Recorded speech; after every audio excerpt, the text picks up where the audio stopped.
Ladies and gentlemen, thank you for tuning back into the DDT Method podcast. I'm Drew Donaldson, and this week our guest is Dr. Dean St. Mart. Dean is an accomplished doctor, bodybuilder, and pharmacologist who's rapidly gaining more and more popularity in the fitness industry for being a source of information on all things performance enhancement. Dean is an incredibly smart individual on a multitude of different topics. On this week's episode, we're going to dive into all things performance enhancement, going a little bit beyond the basics, the things that you might think are the necessary ins and outs of not only bodybuilding, but overall enhancement of your physique and your performance in the gym. Take a pen and paper, take some notes, because Dean is going to give you, as always, some actionable information that you can incorporate almost immediately into your training, your nutrition, and your pharmacology. This has been one of my favorite episodes thus far, and you will walk away from this with a multitude of new items that you can add into your routine, regardless of your goals. Ladies and gentlemen, Dr. Dean St. Mart.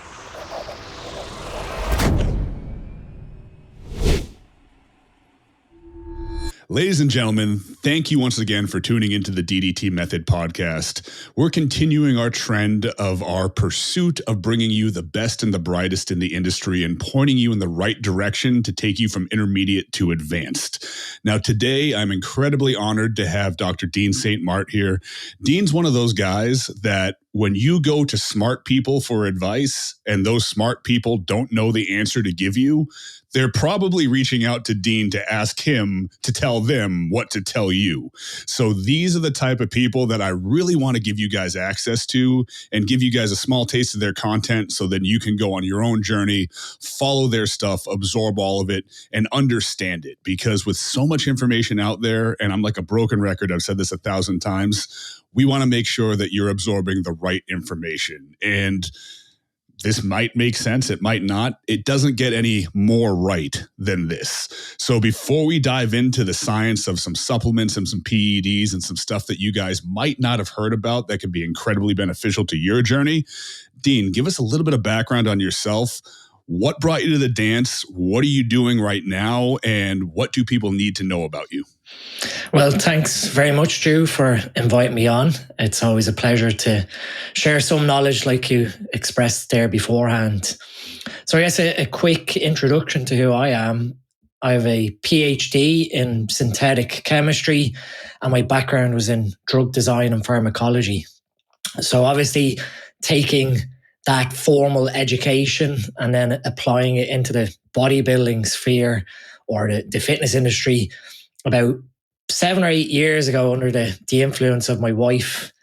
And here I am still educating all these years later. So I'm obviously adding some level of value into the fitness industry with what the nice things you spoke about me beforehand.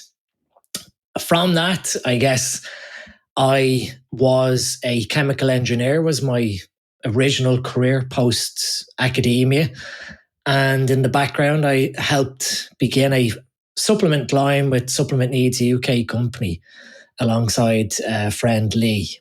And from there, we've scaled the business to a multi-million-pound business. We've just recently opened SN Hub, which is our brainchild of a gym, a cafe, a recovery suite, a physiotherapy room, a blood clinic, liver scan with fiber scan. So we've rapidly grown over the last couple of years, and it's been no thanks to, I guess, the loyal support of everyone who has followed us on social media. So through the thick and thin of, I guess, breaking down some myths surrounding bro science in a fun and hopefully easy to understand way, I seem to have gained quite a following online, which has been really appreciated. So one thing that you just mentioned that just really caught my attention was the recovery clinic that you have in the new business. So let's talk a little bit about recovery, because recovery is one of those incredibly overstated things that should be more understood than it is. But people look at recovery and go, well, I do my, 6 days on, 1 day off, I'm recovered. What metrics should people be tracking for recovery to make sure that they're recovering correctly? And then what should we be doing? And let's go from like a low-hanging fruit, maybe some recovery modalities, not even supplements, not even PEDs.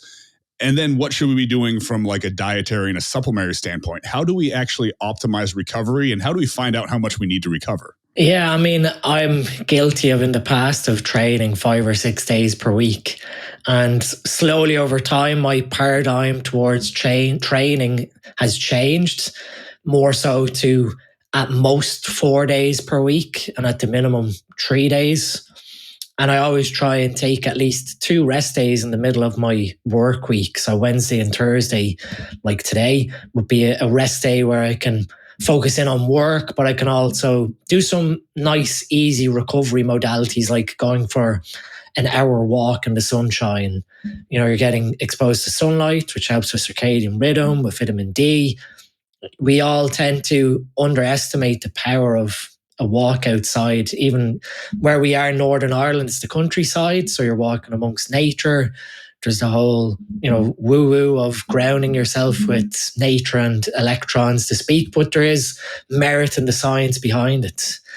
From a metric perspective, we all have probably come to understand, if you haven't and you're listening, heart rate variability tends to be the main thing that we can do from a fitness tracker perspective, whether that is, a Whoop or an Oura Ring or a Fitbit. And heart rate variability is basically what is the time distance, the time between your heartbeats in milliseconds. And for a very relaxed parasympathetic state, so that rest and digest state, we want to have a HRV as high as possible. Now, that does not necessarily mean if you track your HRV and let's say on average it sits at 40 to 50, that is worse than someone who is 100 to 150, because we have to take into account our own genetics surrounding how our hearts operate, the electrical conductance within the heart. That you often quite find people get so heavily invested in HRV of trying to get that number as high as possible. And they reach a sticking point of maybe they might be able to move. If they are chronically stressed, let's say it is at 20, they may optimize it up to 60 to 80. And for them, that could be a very good position, HRV, for a very recovered state. But they'll still try and edge forward to try and get a HRV in the hundreds, trying out lots of different, biohacking tools, grounding protocols, adjusting nutrition. And they may not ever achieve that high HRV because they've basically reached their max ceiling.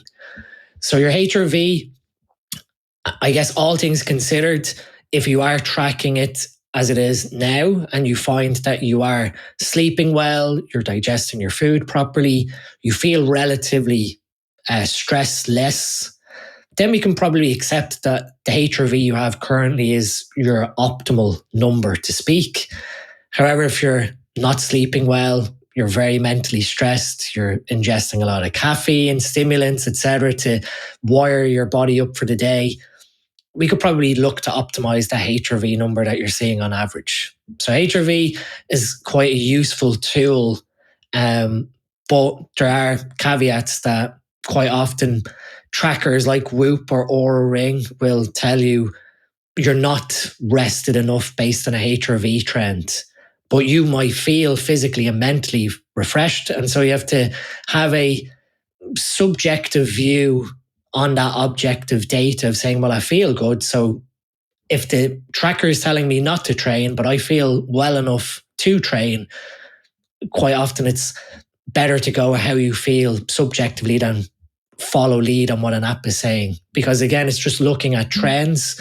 It's not actually perceiving your inner biology. So you might get people who might actually back off training intensity because an app has told them to, when they could have a really nice string of training sessions ahead of themselves. And it can get really easy to get caught up in that. I can speak from experience. So my HRV, as an example, 30 to 40 for me is great. And I do a ton of cardio. I'm basically neurotic with everything that I do. So I live a very healthy lifestyle.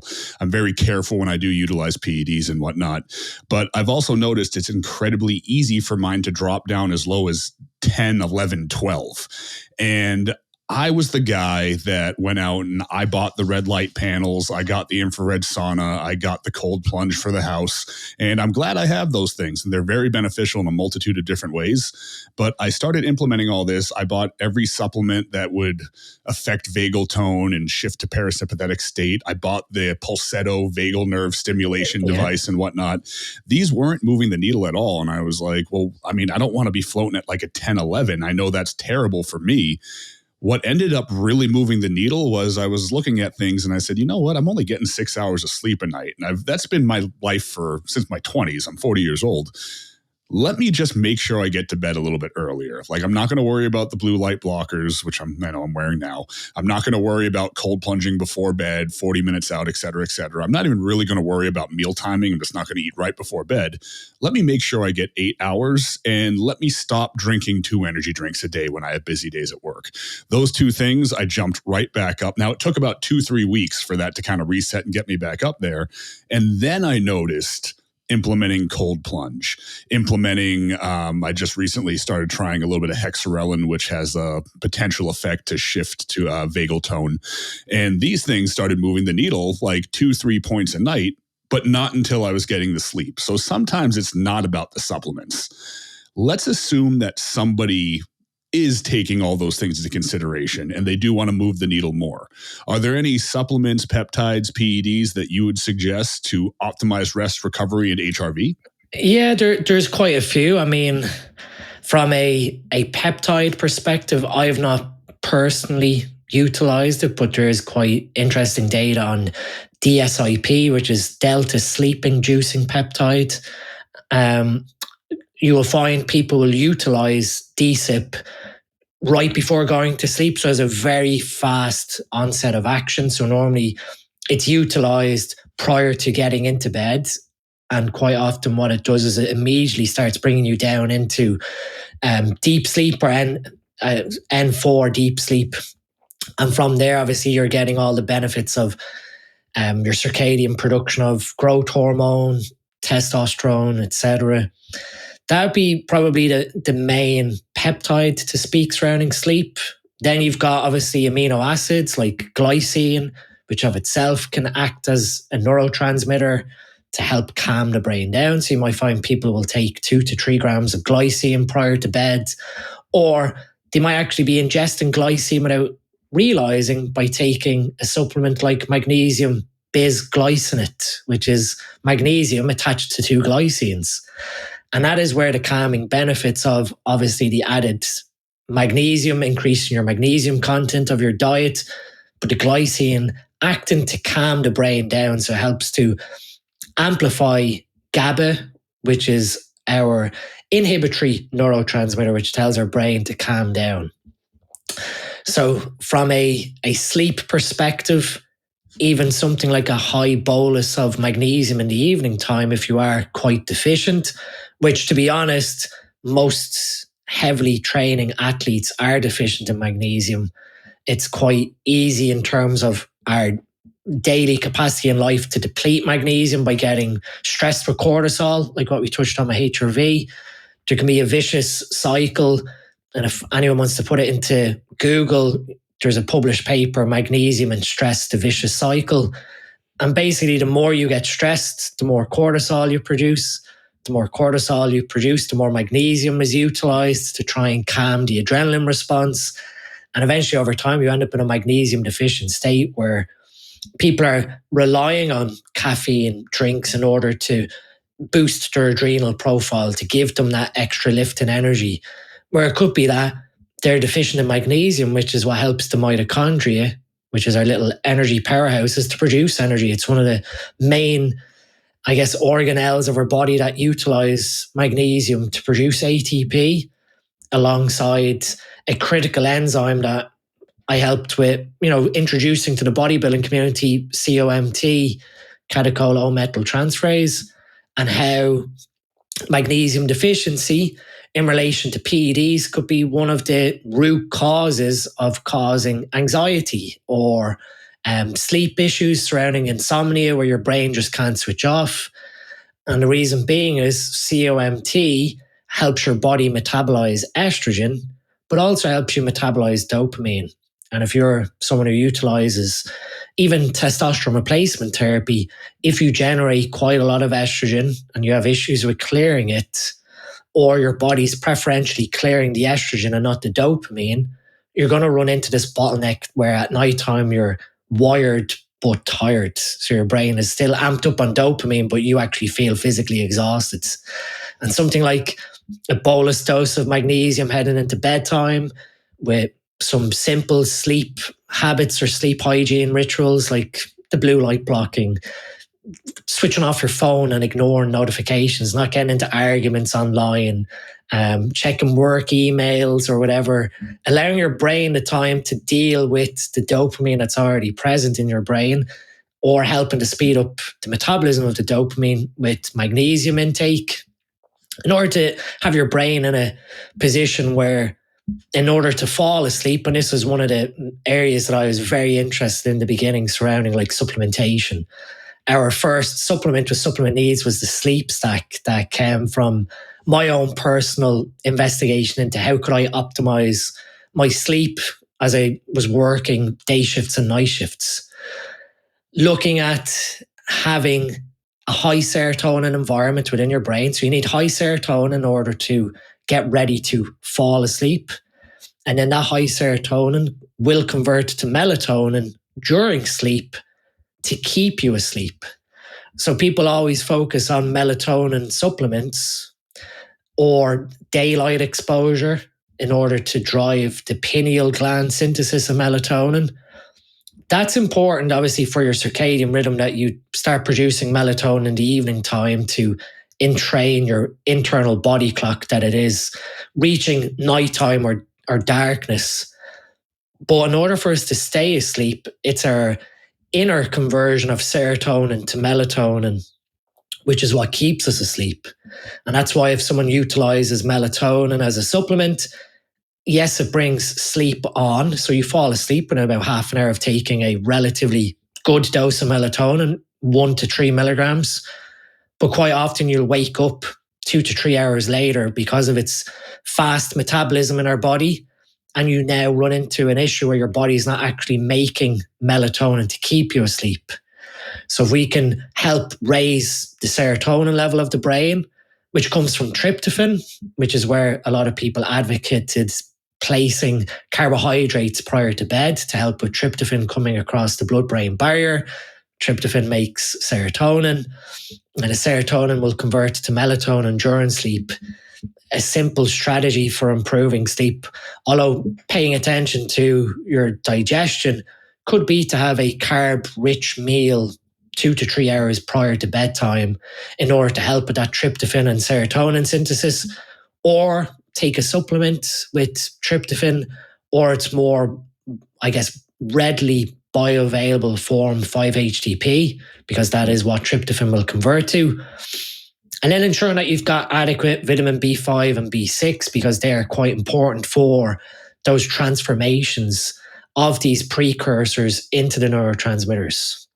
So if we can help the body with high serotonin, low dopamine, we're in a nice position to fall asleep.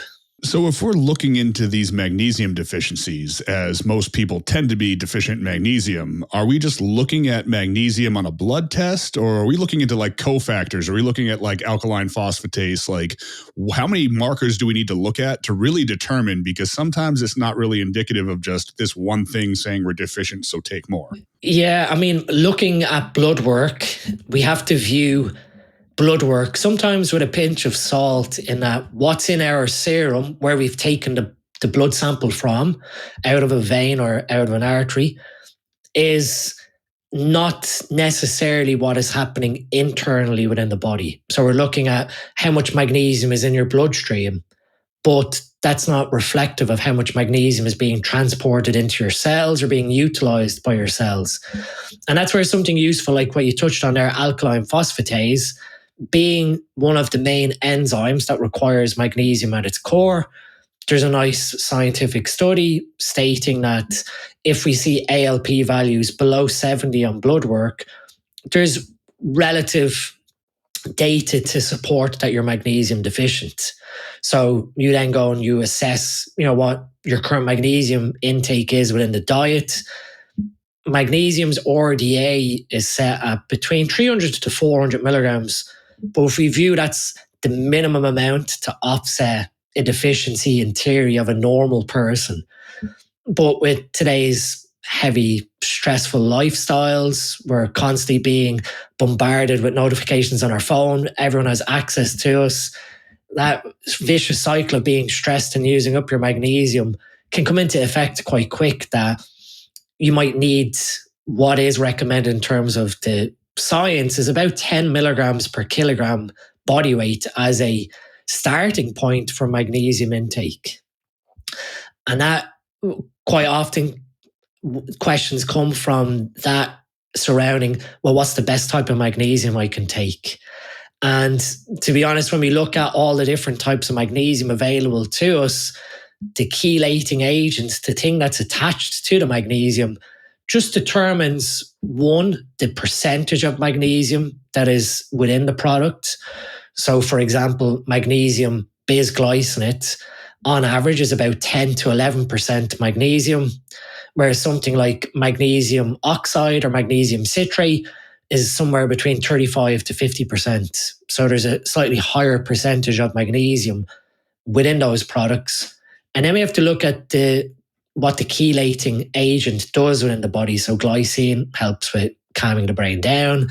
Magnesium oxide quite often is argued as being a very pure form of magnesium. However, when we sort of look at what happens with magnesium oxide, it gets rapidly absorbed by your gut. So it hydrates your gut, and that will flush your gut, causing a bowel movement, or for some people, loose stool. But that doesn't necessarily mean that you didn't absorb the magnesium or utilize it. It just got absorbed in the wrong place. It didn't actually come into the bloodstream to go around the body. So when we're looking at how can we improve the magnesium content of the body, we sort of look at the amino acid chelated forms. So whether that is glycinate, threonate, anything that can readily bring that magnesium across the gut cells into the bloodstream, and then the magnesium can go around the body with that chelate and be removed. And I think a lot of people won't really make the correlation, at least at a certain level. People won't make the correlation about what a big difference this can make in their training, their physique goals, really the before and after. Look at the you that does a 16-week prep with a magnesium deficiency versus the final look of you that has corrected that deficiency. The corrected deficiency is going to be leaner, tighter, and more muscular on stage, and is going to feel better. So people want to just bypass the health stuff. It will directly correlate to your end goal as well. So moving into the things that people look at as like the real low-hanging fruit, even though this is really the more advanced stuff, taking a step up in recovery and a step up in optimizing sleep, at least in the perceived mind of many, we have optimizing growth hormone. Now, obviously, exogenous growth hormone in 9 out of 10 circumstances is going to be like your most powerful tool, and for 9 out of 10 people potentially as well. But now we have availability of all these secretagogues, these GHRPs, these GHRHs. We have ipamorelin, we have semirelin, we have hexarelin, we have tesamorelin, we have the AODs and the HGH fragments. That can get insanely overwhelming for people to determine. And I think we're beginning to really make it a little bit more commonplace that we have like our AODs and our HGH fragments that are isolated sections that can be good for fat loss. And then we have our secretagogues that just release natural GH. But with so many out there, for somebody that just wants to get big, lean, and muscular, which ones should we be looking at?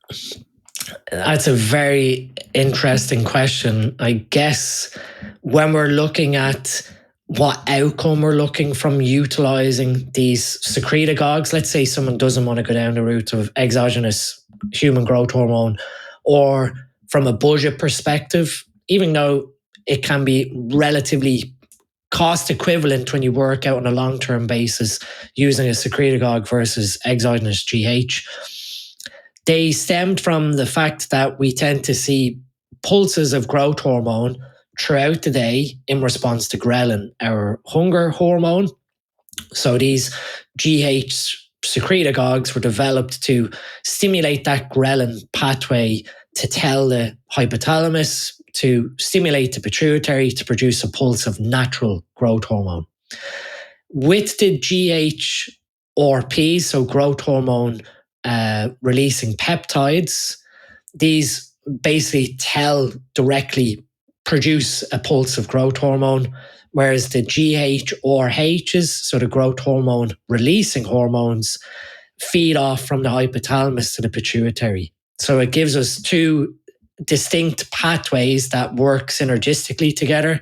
And that's where you might find a GHRH like CJC 1295, which will give that signal to produce growth hormone via the hypothalamus. And then we might combine that with a GHRP like ipamorelin or sermorelin, hexarelin. To be honest, in terms of what they do underneath is probably where we figure out what is more appropriate. And with that, the knowledge is they can raise prolactin in response to that stimulation on the pituitary. Ipamorelin tended to become the more favorable one because it had very reduced stimulation from a lactotroph perspective, so that secretion of prolactin. And obviously in a male, you don't want very high prolactin, first and foremost, because it will cause lactation from the nipples, but also will inhibit erectile function. So the more common combo you will see quite often will be CJC 1295, either with the drug affinity complex DAC or without. The thing about DAC is it means that you could probably do one big bolus dose per week of 5 milligrams of CJC 1295, and that will carry that sort of, secretion across a week pattern. But the other side of the equation is it might lead to a bleed where you have chronic signaling to the pituitary to output growth hormone that could be a potential negative thing on your own natural secretion of itself. So quite often you'll see CJC 1295 without DAC combined with ipamorelin. But in order for these things to have efficacy, there has to be a low insulin environment or an environment where there is low nutrient status. So almost we need to be fasted for at least 3 to 4 hours to allow it to feed off that ghrelin pathway. If not, then we're going to have an interference where we're not going to get that pulsatile secretion. I done the maths on it before of what you sort of anticipate to get from a rough dose of 125 micrograms of ipamorelin combined with CJC. And it works out at about an extra 0.8 to 1 IUs of growth hormone naturally secreted, which in theory is a bigger jump than what you're going to stand to make nutritionally of yourself by doing some protocols like maybe fasting of itself or using supplements like alpha GPC to try and drive more secretion naturally. That if you are on average producing 1.5 to 2 IUs naturally anyway, another 1 IU on top is pretty much a 50% increase in your natural growth hormone by utilizing these two secretagogues. But it still won't hold a candle to exogenous is the thing. Exactly. So exogenous is still... So when you utilize then an exogenous form of human growth hormone, 2 IUs is 2 IUs. So you are basically getting or receiving what you're taking exactly as measured. And it can be useful because if we view how we produce growth hormone on a circadian basis in our deep sleep, it tends to occur in a large pulsatile fashion between 10 p.m. and approximately 1:30 to 2 a.m. That's where we're seeing most of our growth hormone produced on a circadian level and also surrounding our deep sleep. But knowing that from a pharmacology perspective, that human growth hormone takes about 2 to 3 hours to peak in serum when it's injected subcutaneously.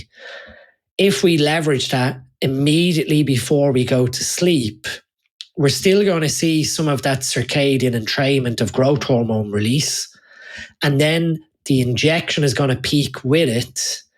And so when people view what's the best utilization of human growth hormone from a dose timing perspective, utilize it before bed when you know you're going to produce growth hormone in deep sleep.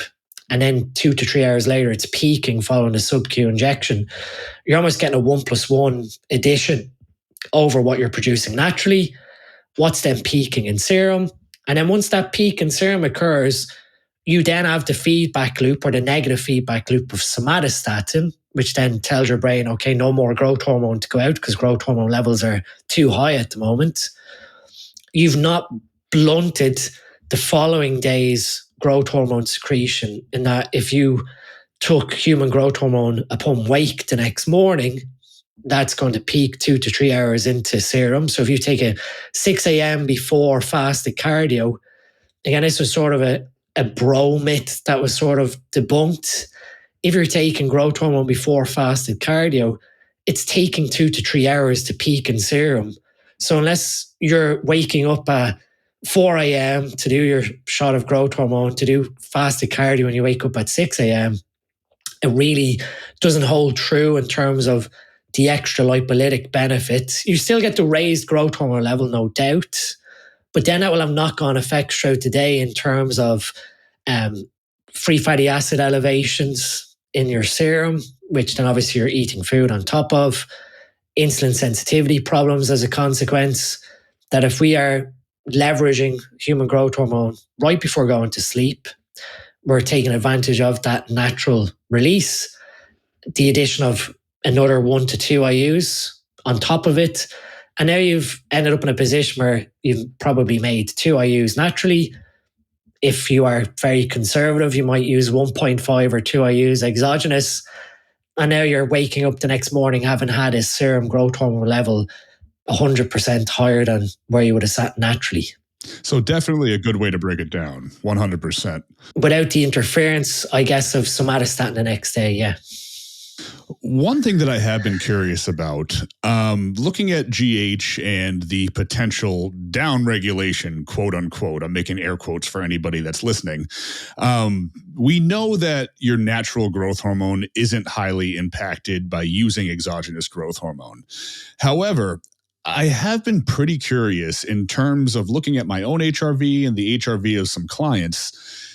Do we have a potential downregulation of the ghrelin receptors because exogenous growth hormone will kind of negate that receptor activity? And would that make a case for utilizing a GHRP or a growth hormone releasing peptide to give those receptors some stimulation for the sake of affecting that parasympathetic tone? Do we risk any sort of sympathetic dominance with GH based on this, or is that just splitting hairs? I'm not too sure. It's never something that I've delved into too deeply, but personally, what you're sort of ascertaining to is what I leverage as the 1 + 1 + 1 = 4 of, you have your natural growth hormone secretion, you have exogenous growth hormone administered prior to sleep, and then when you wake up the next morning in your fasted state, administer a GH or H and GHRP to almost leverage another 1 IU out of your body naturally.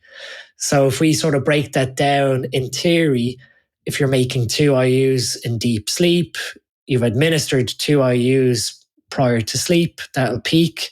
And then you wake up and you do your GH or H, GHRP to leverage another 0.8 to 1 IUs naturally.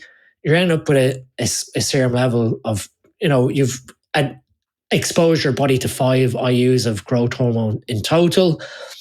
And if you're utilizing something like growth hormone fragment alongside the GHRP and GHRHs prior to fasted cardio, well, you're getting the added benefit of the lipolysis as well on top. So that can be a useful strategy to implement maybe 2 to 3 times per week as a adjuvant to the growth hormone use to leverage what you're talking about with the ghrelin receptors. I feel like there's a potential term to coin here, like conservative polypharmacy or something like that. But I really do like that. I'm actually probably going to incorporate that into my own regime because I really do like the sound of that, and it really correlates with a lot of the reading that I've been doing. So we all understand that growth hormone, be it exogenous GH, be it raising our own levels with these secretagogues, these growth hormone releasing peptides, be it optimizing our GH through recovery modalities outside of supplements and outside of PEDs and whatnot. We know that that's going to raise and leverage our ability to recover. It's going to get us leaner. It's going to do a multitude of different things. Let's dive into the world of mitochondrial peptides a little bit here. So you're one of the guys responsible for really bringing SLU-P332 to the forefront. And now everybody's trying to look into the best way to optimize mitochondria for performance and for getting absolutely shredded. Let's focus on SLU and MOT-C because these are two of the most popular ones. How do these things work? Are they things that we should be taking together? Should we be choosing one of them? How do we choose? Like, how do we leverage these things to get lean as hell? Yeah, so the mitochondria side of things was a personal curiosity. I retired from competitive bodybuilding in 2022. And then in 2023, I was diagnosed celiac. That sort of brought a lot of aha moments that made sense during my bodybuilding career. And I spent the best part of that year of 2023 healing my gut from years of exposure to gluten, leaky gut symptoms, etc. That once I sort of optimized my gut function, my body's response in terms of like muscle building, fat loss, it was just like a eureka moment. And I tried to think what has happened here. And at a basic biochemical level, it was my mitochondria are no longer screaming at me for causing such levels of oxidative stress with the celiac exposure, that I thought, okay, what happens if I leverage now improving the number of mitochondria? So we have to view that the mitochondria exist in every single cell of our body, and they are pretty much the most fundamental reason, aside from our heart, why we are alive.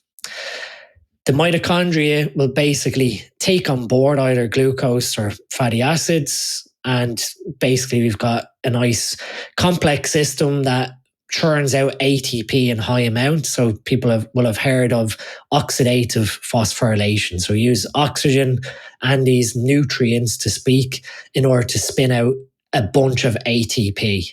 And if your mitochondria aren't efficient, then you go through what is known as anaerobic glycolysis.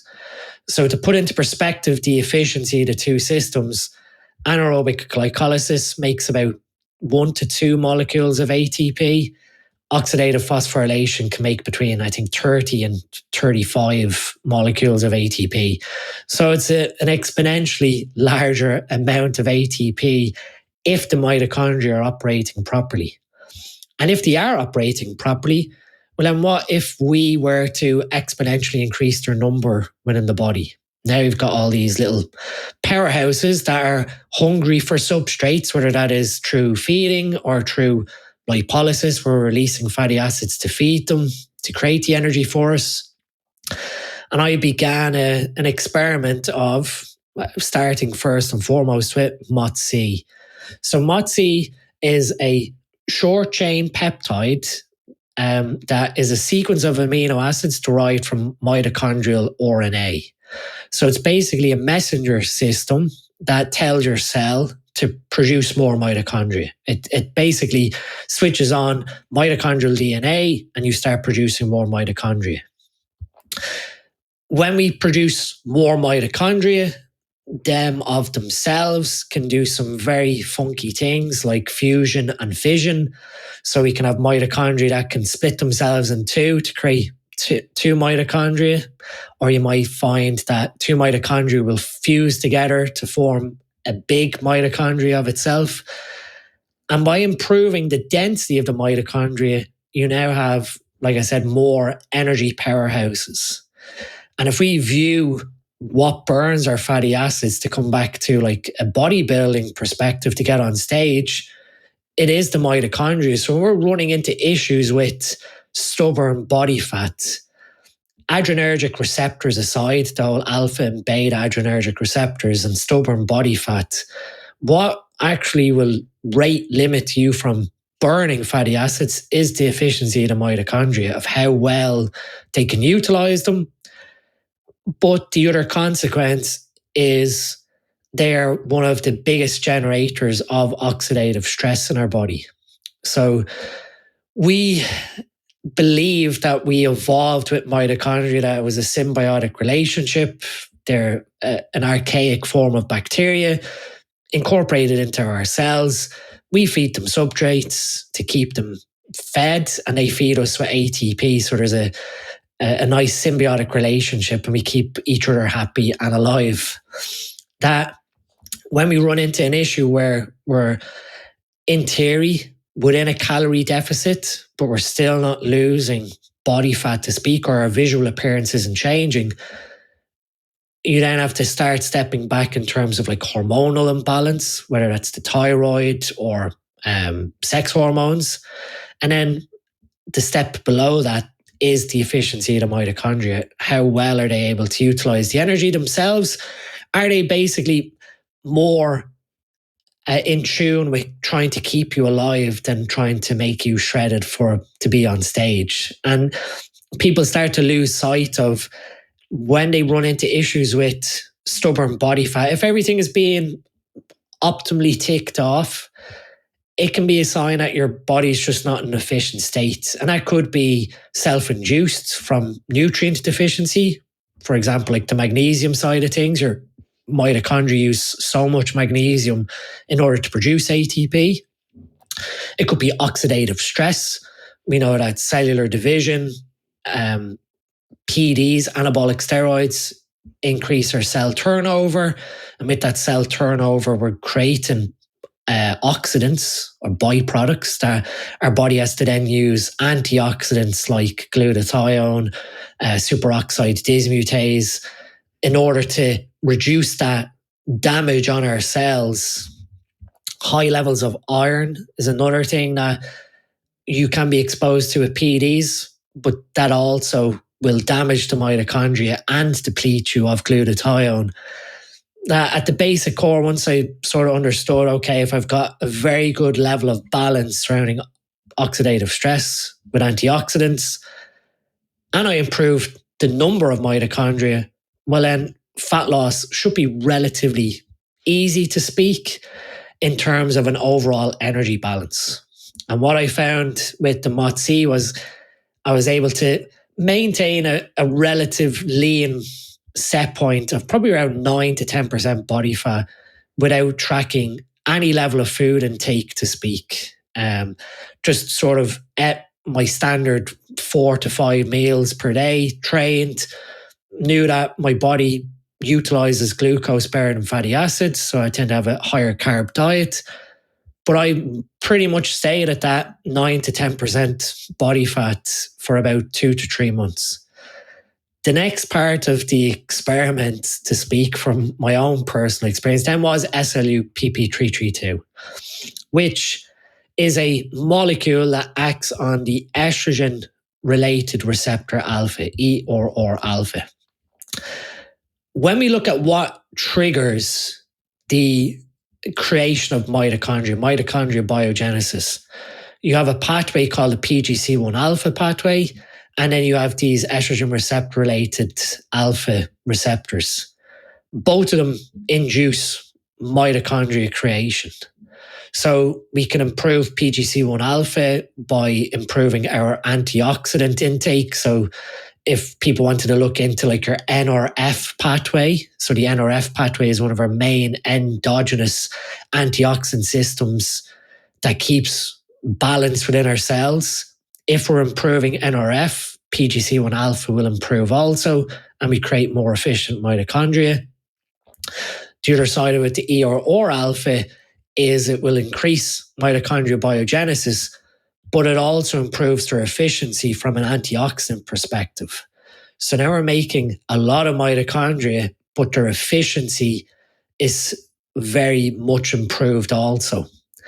And now you've got this beneficial additive effect on top of the MOT-C, which is already telling your mitochondrial DNA to make more mitochondria. You're coming at it from another pathway of mitochondrial biogenesis. That of itself, my sort of what if of I'm seeing these visual changes. I'm still, in a physiological state of hormone balance, to put it that way, that if I'm seeing these changes on this level playing field, if I manipulate the hormone balance further, I start changing things slightly in terms of energy output, adding cardio, tracking more diligently my output with steps, etc. Utilize some lipolytic compounds, GH frag or whatever. The what if in my head was how easy would it be to get back on stage without falling into the classic trap of it being a bodybuilding prep. And approaching it to my wife, she was very much against going back to compete. But on the surface of it, I promised her that this would just be, a diet to get in shape. If it turned into like the regimen of a bodybuilder's prep to speak, that was it, I'm finished. This would literally be living my normal life, do some cardio in the morning time, walk the kids to school, train in the gym 4 days per week and see what happens from a physiological perspective. And it was absolutely mind-boggling that I ended up winning an overall. I ended up winning the British Championships. And this was all whilst eating 3,500 calories on my 4 training days and 3,200 on my rest days. I linked back up with Callum Raystrick, who was my coach 2 years before that, as like a second set of eyes. He was giving me refeeds every 4 days. He was like, this does not make sense that your body is basically burning through all that food and you're getting leaner visually and you're getting stronger. You have no mental fatigue or physical fatigue.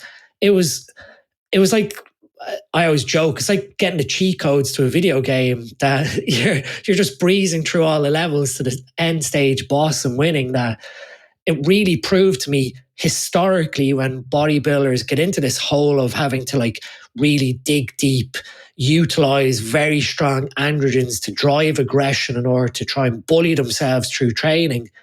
Really on a molecular basis, when we take a step back, it's your mitochondria are screaming at you that they cannot facilitate what you're asking of them without some sort of push and pull. And that could end up with health consequences, because when we have an increased energy demanded in the body, there are studies that show that the mitochondria will migrate to the tissues where they're most required.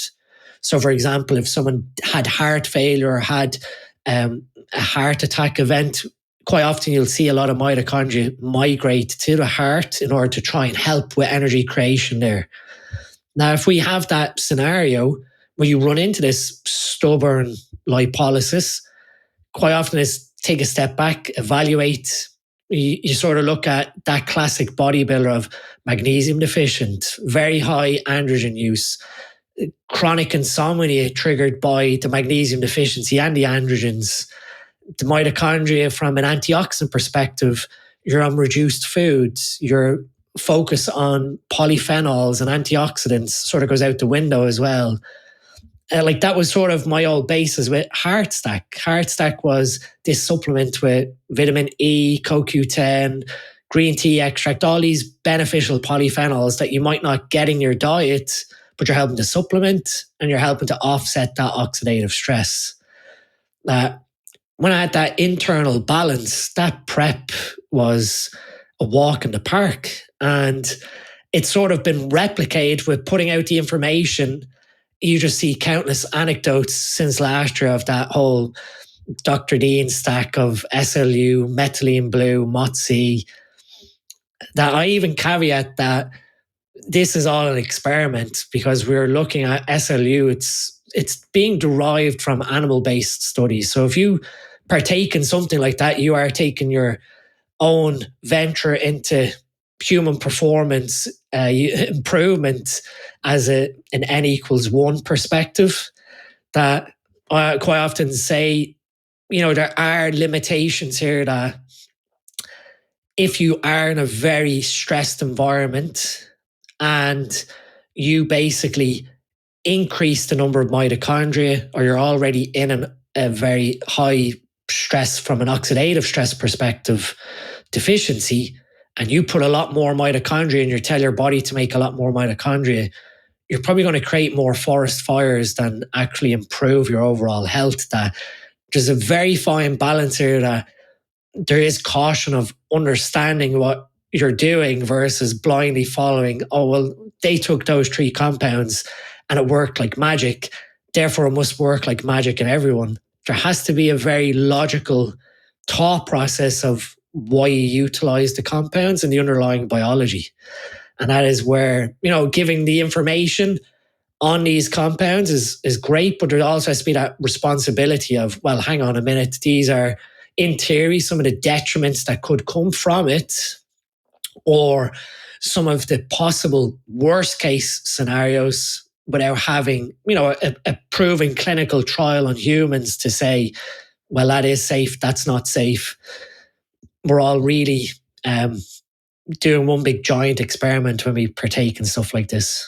We really are, but looking at how things work, at least theoretically right now, it finally seems like, due to modern technology and due to educators like yourself, we're finding ways to not go against the grain of what our body wants to do and to truly actually enhance, as we intended to, these processes. So I would argue that when done right, this process of getting stage lean is technically, to an extent, making you healthier as opposed to your traditional prep. So the more we learn, the more we're going to leverage this. And like you said, the settings you're putting these things into, you got to make sure that your own petri dish is intact. And then furthermore, like anything else, the poison's in the dose. These things are great, but if we mega dose every mitochondrial support supplement and PED in max doses all at the same time, I can guarantee you some terrible shit's going to happen. The same way if you chug 3 gallons of water in 5 minutes, you're going to die. Now, as somebody that's brought this stuff to the forefront, before we let you go, I am going to put you on the spot. MOT-C, SLU-P332, methylene blue, all of these supplements, these PEDs, these products that have come out in the last couple of years, or at least come to light in the last couple of years, that are really just now changing the game. These things are really making an impact. What's next? What's on the radar? What's on the horizon? What are you looking at now? I think what we're starting to understand is a lot of physique optimization, aside the cellular mechanisms of aging, or the mechanisms of disease, if you want to put it simply, is coming back to the mitochondria. And so a lot of longevity purposes are centered around, well, how do we improve the mitochondrial efficiency? So there are some analogs of MOT-C that are in clinical development that show some promise, and they're coming at it from the angle of, like we didn't even touch on it, MOT-C has benefits towards glucose metabolism and our efficiency of using glucose, which helps support the mitochondria also. That it's one of the things that they're looking at from a diabetic treatment perspective, is how do you improve the guys who are using the insulin is bringing glucose inside the cell, and then the cell has to utilize that glucose, and what uses it is the mitochondria. That if you can improve the efficiency once the glucose is brought inside, utilizing short chain peptides perhaps, you've also got a lot of the interest in the GLP agonists. There is, in fact, if people want to have a look at it, there is a GLP compound which basically has GLP-1, the GIP, the ghrelin receptor aspect, and also IGF-1 on top. So now you've got 4 different pathways. So we've already seen retatrutide and its sweeping impact of what it's done in obesity, and bodybuilders as well utilizing it on top of mitochondrial efficiency to blunt appetite and be able to ascertain a good deficit in energy. If you leverage retatrutide one step further with IGF-1 receptor agonism, Now you've got a perspective where the cell is more receptive to nutrients. It's bringing glucose inside. In theory, now you've got enhanced amino acid transport with the IGF-1 aspect as well. Now you've got this, I'm not going to say miracle, but I think over the next 5 to 10 years, the fitness space, it'll almost be like when someone recounts like the golden days stories. You know, I can go back to like my early 20s and look at some of the preps and think, what was I doing? It will be at a point where someone will be like, oh, back in my day, I had to do 3 hours of cardio and I ate 1,000 calories. And people will be like looking, going, right, man, I eat like 4,000 calories. I do no cardio and I'm getting stage lean. That, I guess, one side of it that I've talked about with other people is that mental grit, if you want to put it that way, that is instilled to do a bodybuilding prep, to put your body to that level of pressure. Last year, I didn't have any of that. And that sort of will and determination to like have to grind to speak. I think bodybuilding and fat loss is going to get perpetually easier versus what some of the guys in the 80s and 90s had to do to get stage lean. So I think we're in for an interesting time as we start to think outside the box, like what I began to do with the mitochondria. And I think we're only touching the surface to speak.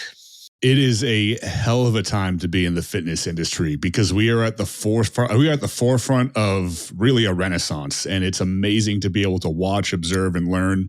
And when we have educators like yourself out there that's putting this information out there so we can absorb it, we're all ahead of the game. So, Dean, this has been absolutely fantastic. I know there's been a ton of actionable take-homes in this that a ton of people are going to benefit from. If people want to dive in more, where can they find your content and where can we get some of this stuff that we're talking about? So my main place is Instagram, Dean STM. We have our education branch of Supplement Needs, SN Education, which is like a monthly rolling subscription. So at this point, there's over 500 videos on that platform of like lecture style content surrounding PDs, training, rehab, female health, etc. If people are looking to research further what we've discussed, Biolabs would be a nice company suggestion. I know everything is third-party tested, so there's one of the things that got me interested in peptides many years ago was a lot of the research that was coming out 10, 12 years ago.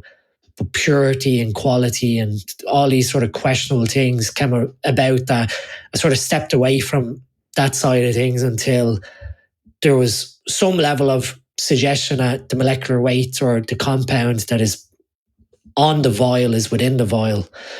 So Biolabs would be someone to check out. And then our own supplement line, supplementneeds.co.uk. You can use discount code Dr. Dean to save 10% off if there's anything you want to trial. What we spoke about, like Heart Stack or liposomal glutathione, all these antioxidant-based supplements that leverage further what the mitochondria can do for us. Awesome. Everybody, I urge you to check this out. I urge you to follow Dean on all platforms. And as always, keep an eye out for the right information. And when you find it, absorb as much of it as you can. Dean, thank you so much for coming on the DDT Method podcast. And we'll catch you guys next week. Pleasure, Drew. Thank you.